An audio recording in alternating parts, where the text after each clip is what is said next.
My name is Josiah Porter. I'm from Milwaukee, Wisconsin, born in Long Beach, California. I'm Native American, Oneida, and Black American.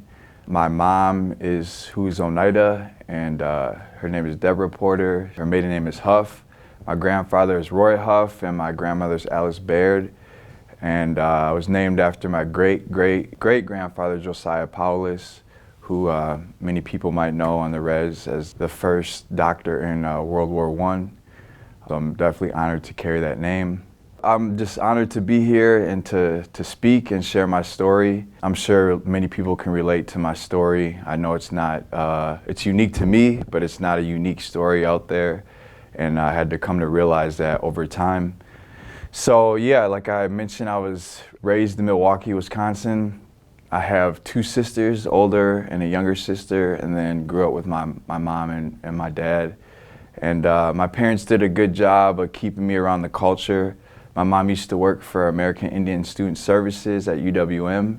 So we'd always go to powwows and things like that and just come up to the res, you know, spend weekends and hang out with family and stuff. So I always tried to keep me with the culture and just try to keep me with some of the teachings. I had a pretty good upbringing. Like many of us, you know, our families have addiction issues.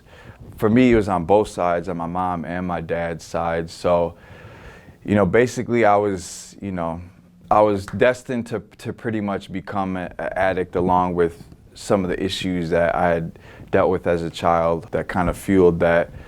So my first introduction to drugs and alcohol was about 13 years old. I started smoking weed with friends. It was fun. It was something that, you know, I could take the edge off of, kind of kick back, and it just made everything that I was doing already like a lot more enjoyable.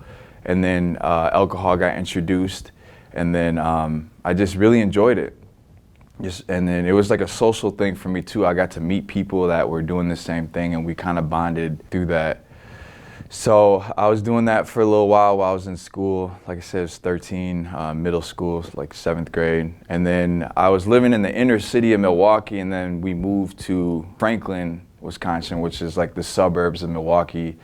And that's when I got introduced to a lot heavier stuff, pills and cocaine and things like that.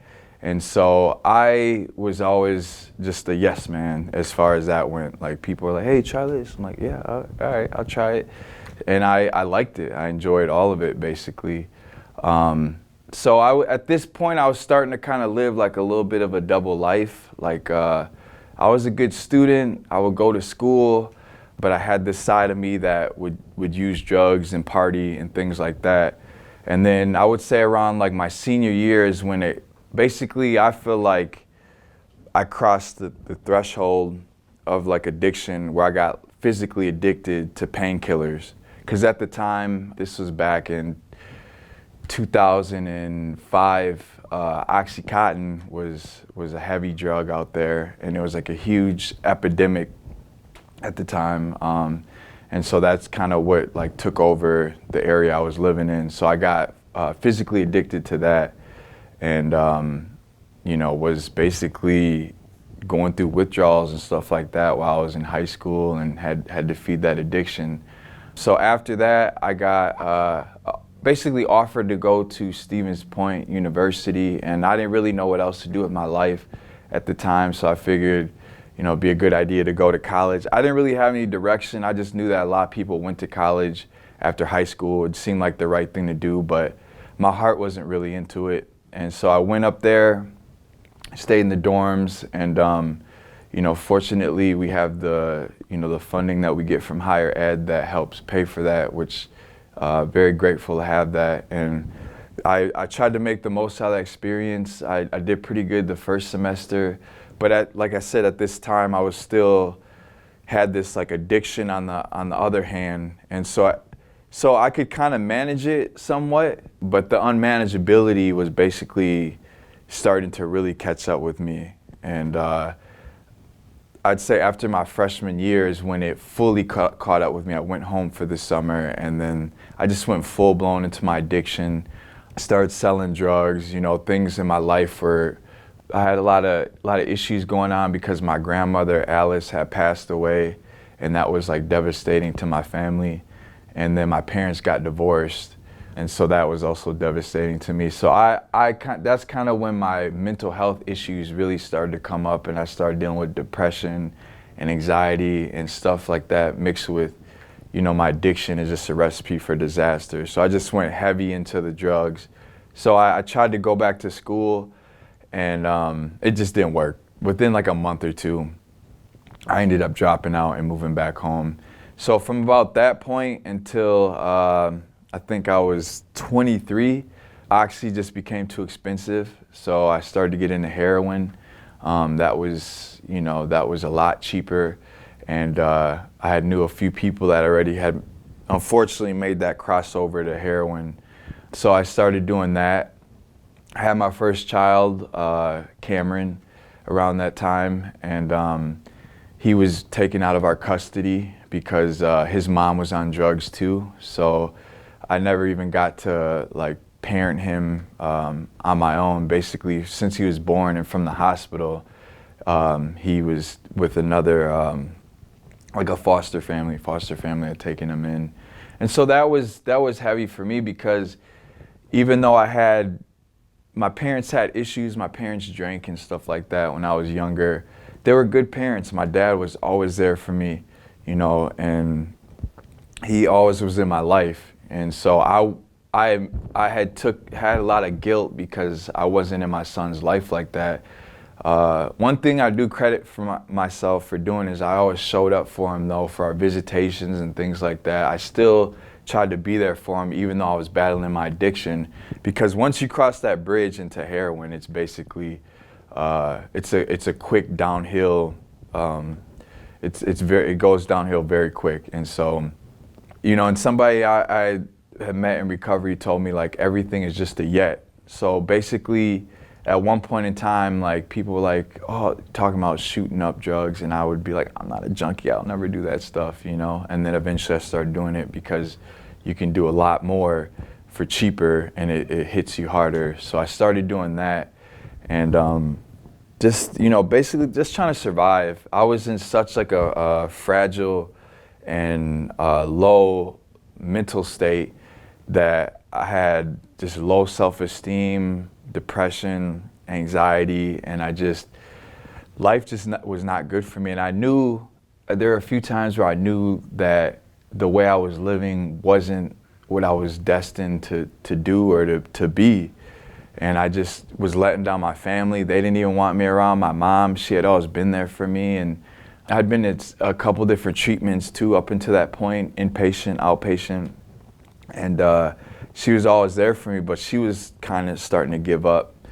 My sisters, they tried to be there for me, and then eventually they started to give up, because with addiction, you just take, and you drain energy. It drains a lot of energy from people, the loved ones around us. And, not that us addicts are just bad people, it's just the nature of addiction. It's a self-centered nature and selfish disease.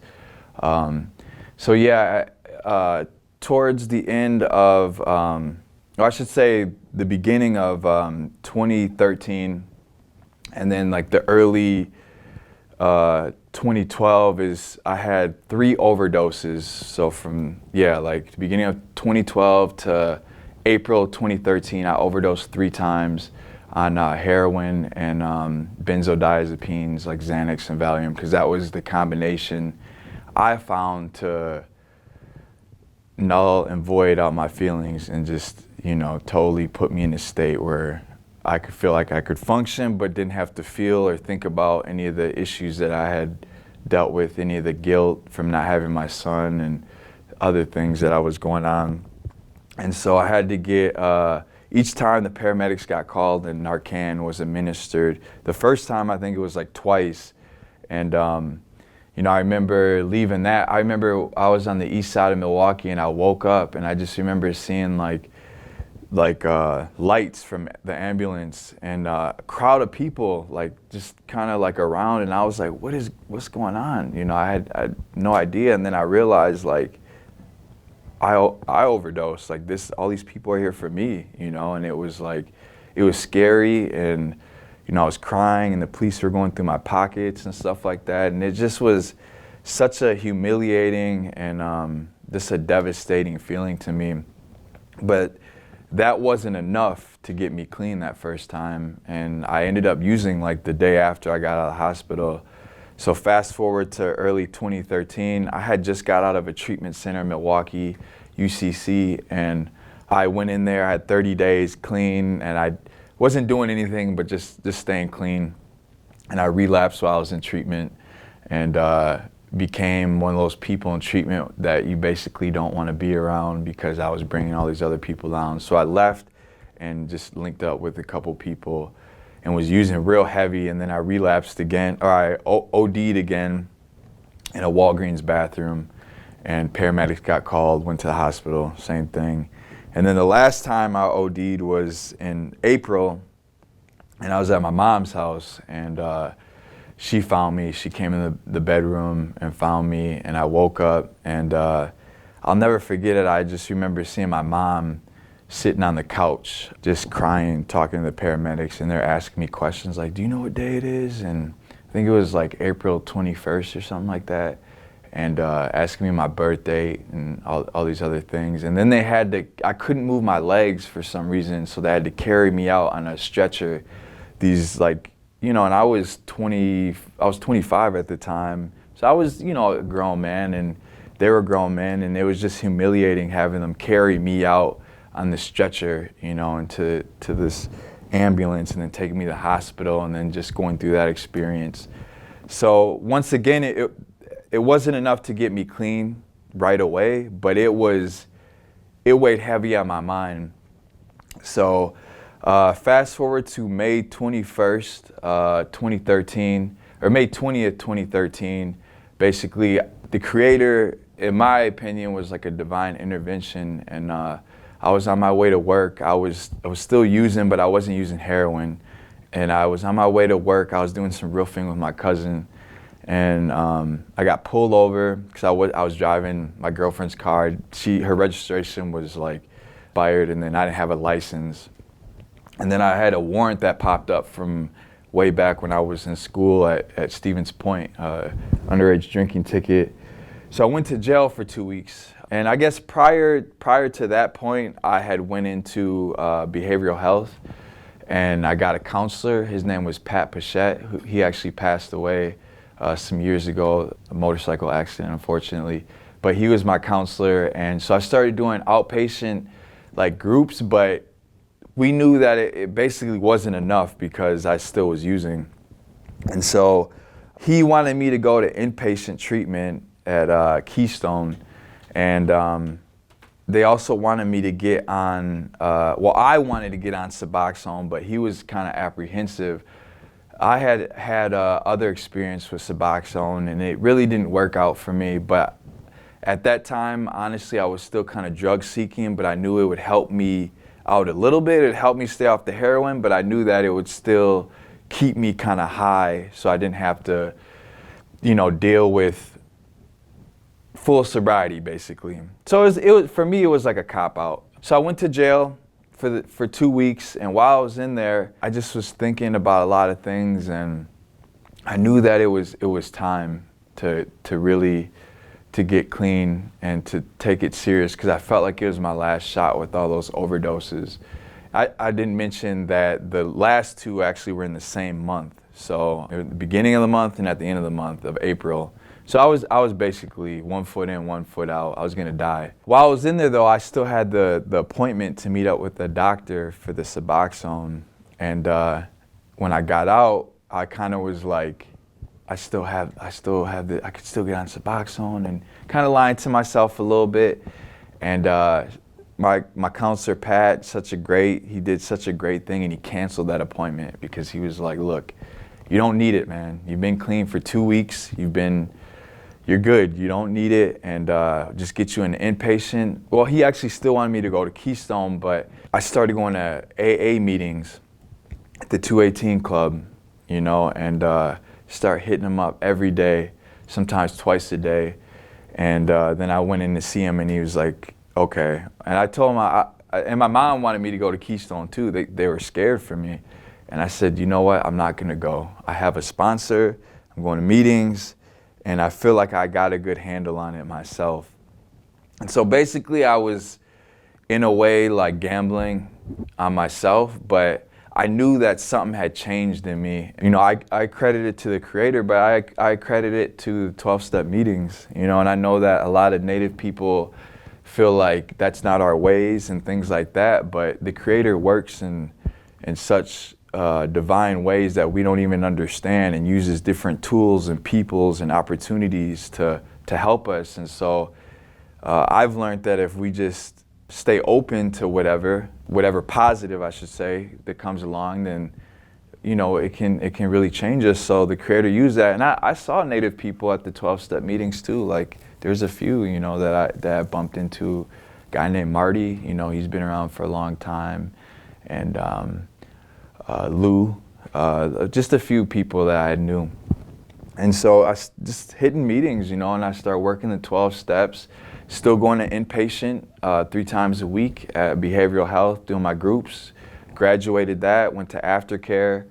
And so while I was just mainly focused on my treatment and staying clean, I didn't worry about getting a job at first. I didn't worry about all these different things. I did have a girlfriend, so I was already in a relationship, but actually after about 90 days clean and after working my 4th step, I realized I needed to break up with her because I basically was just using her, and that wasn't behavior that I was proud of. So I broke up with her and I went into transitional living house called the Oxford House, and I just lived there, focused on treatment, you know, doing my step work and stuff like that, and then volunteering, like just getting involved in service work was huge.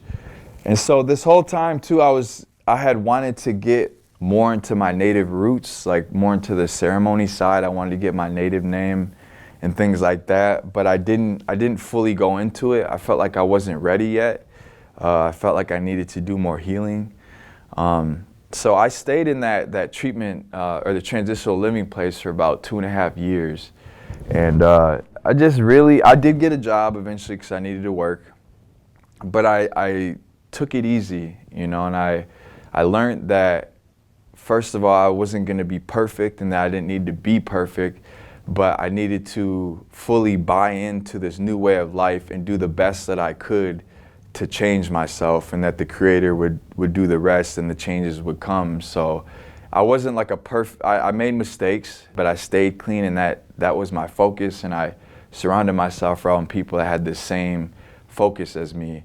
And I did have to take a step back kind of from my family and just let them know, like, you know, if we're hanging out and I need to go to a meeting, I'm gonna go to a meeting, you know, and I had to make that my top priority, and I did, because I really wanted to stay clean, and I wanted to, you know, have that life that I had dreamed of and hoped for and saw other people have, and knew that I deserved too.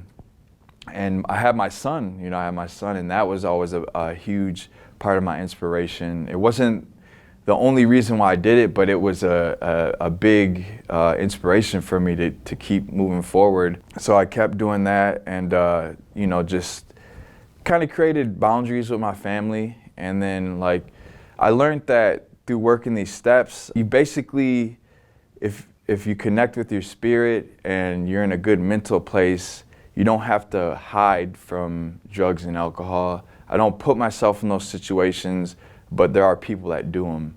And so if I have the right motives and the right intentions, I can be in certain situations and be okay. Because my family didn't get clean just because I did, or they didn't stop drinking just because I did. And I learned that, you know, I can just handle those situations if I'm in the right mindset. And so I would start to hang out with them a little bit more and do different things. And then when I had enough, I would just leave, go upstairs, go to sleep, or do whatever I had to do. So I would say about 4 or 5 years ago, I started to get involved in like ceremony. Not very heavy, but I just started to go. I got my Oneida name, which is Dehogie Lunkwa, and it means he's taking out the claws. And I just honored to have my name and to be able to, just finally do what I feel like the Creator put me on this earth to do. I don't go to too many ceremonies now. Actually, COVID honestly kind of like messed me up, and I ended up moving to Milwaukee. And so I haven't been to any ceremonies within recent years, but I do plan on getting back to that. But while I was up here, up in Oneida, I decided to go back to school and give it another shot. And I went to NWTC, and I started studying business. At first I did a different field, but then I realized that wasn't for me. I started studying business, and then the vision came clear that basically I started getting into health and fitness, and I realized like I want to start my own health and fitness business.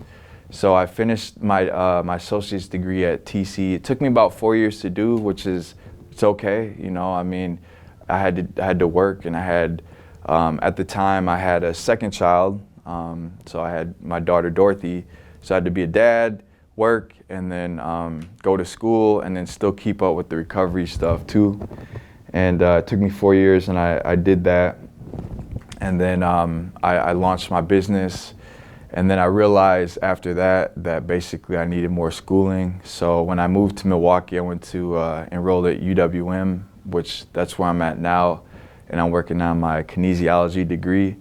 And that basically is what people who personal train, athletic train, that's what they study. So I'm just, focused on that right now. A couple years ago, while I was living in Oneida, I got involved with a group called Josiah, led by Kermit Valentino and Deborah Valentino and the Valentino family. It's funny how that happened, actually. I was on the contact list for Heroin Anonymous up in Green Bay. And so Deb they had just got a building off Hillcrest Ridge, and she was just making calls to see what the, just checking all the numbers for the AA, HA, NA, and seeing who's available and stuff like that. And she just happened to call me. She didn't know I was Oneida or anything like that.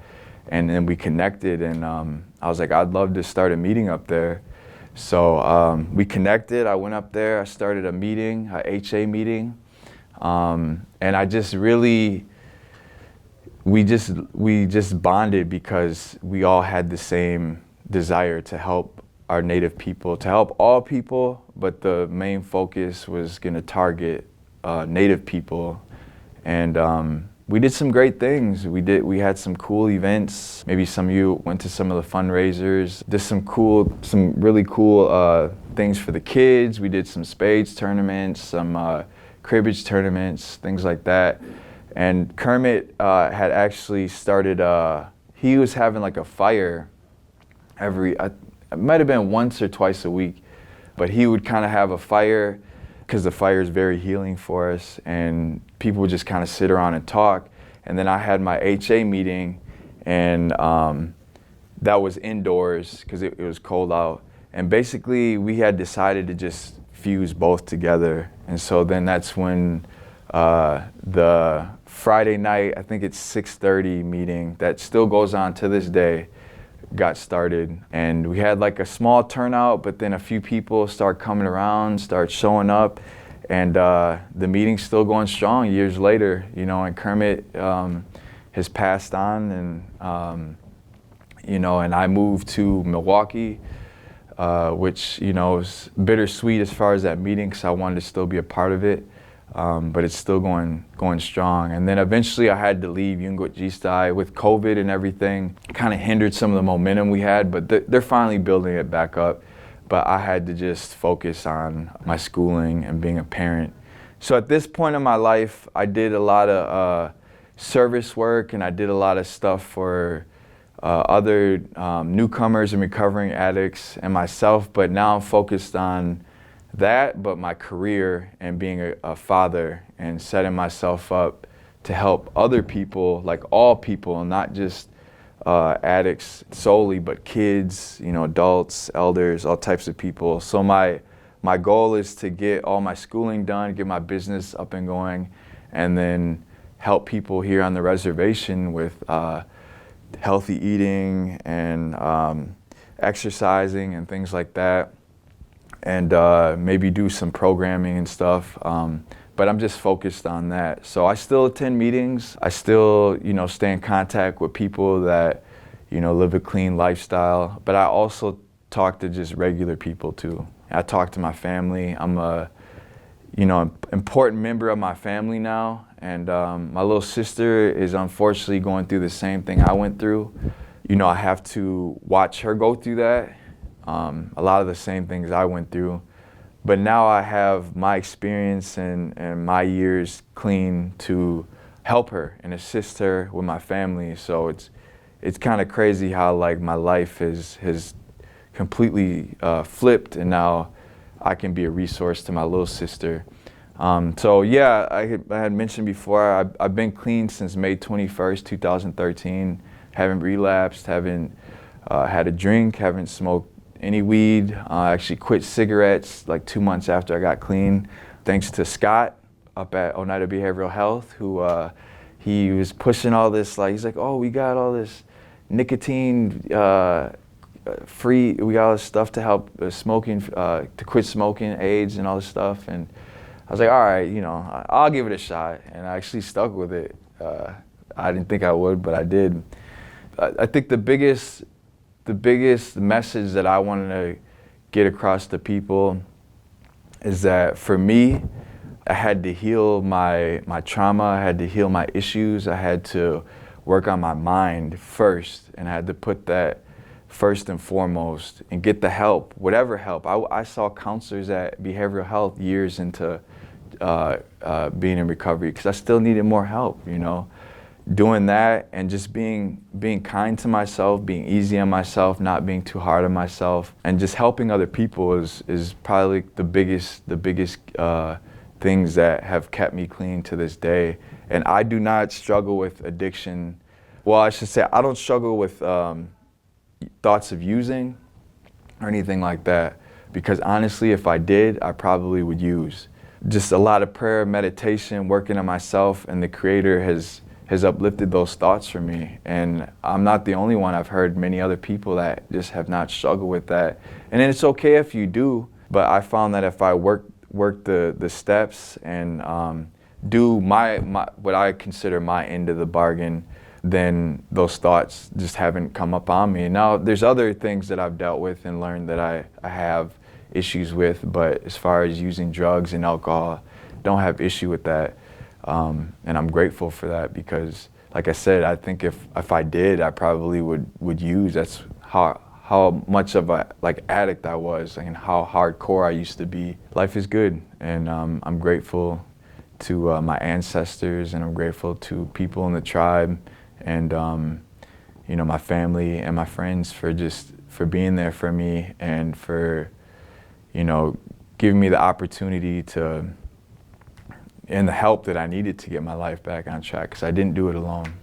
Yeah, I'd like to thank my mom. She, like I had mentioned before, my mom has always been there for me, even as a kid, but during my addiction, let me stay with her countless times, would buy me cigarettes, would make me food, give me rides. And then when I went to treatment the few times, she would come there, give me cigarettes, just be there for me, and my mom's not a woman of many words, but her presence just got me through so much, and so I would like to thank her and my dad. He was there for me a lot.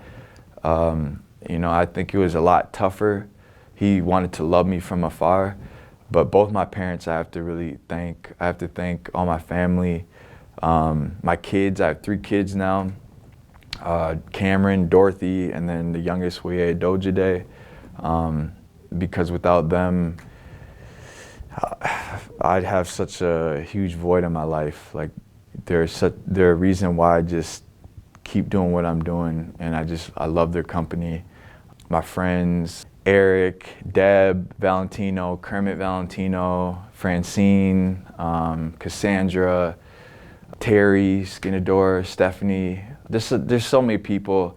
My grandfather, Roy, who passed on a few years ago at the age of 94, because he believed in me too, and he never turned his back, although I did some shady things to him. He always would just just be like solid, just a solid presence in my life, you know, and just the Native man that I knew was just solid and someone I could kind of strive to be like.